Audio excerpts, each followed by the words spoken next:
Assalamualaikum warahmatullahi wabarakatuh. Hi everyone, my name is Sarwar. I am from class 2B. In this video I am going to recite a poem and then analyze it by neoclassical point of view. So let's start it.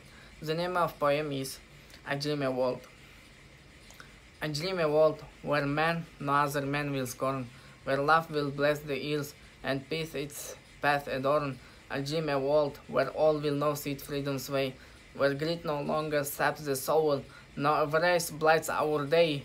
A world I dream where black or white, whatever race you be, will share bontains of the earth, and every man is free, where Vrachandas will hang its head, and joy like a pearl attends the needs of all mankind. Of such I dream my world.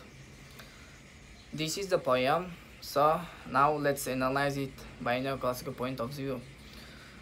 In my analysis, this poem is talking about unfairness in this world.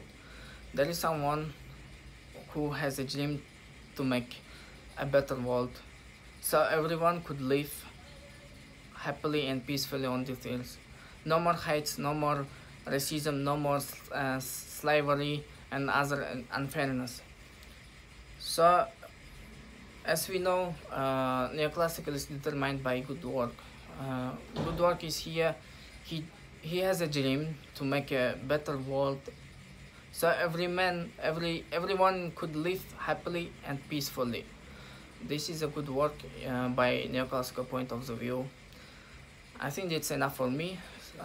Thank you for your kind attention. Assalamualaikum warahmatullahi wabarakatuh.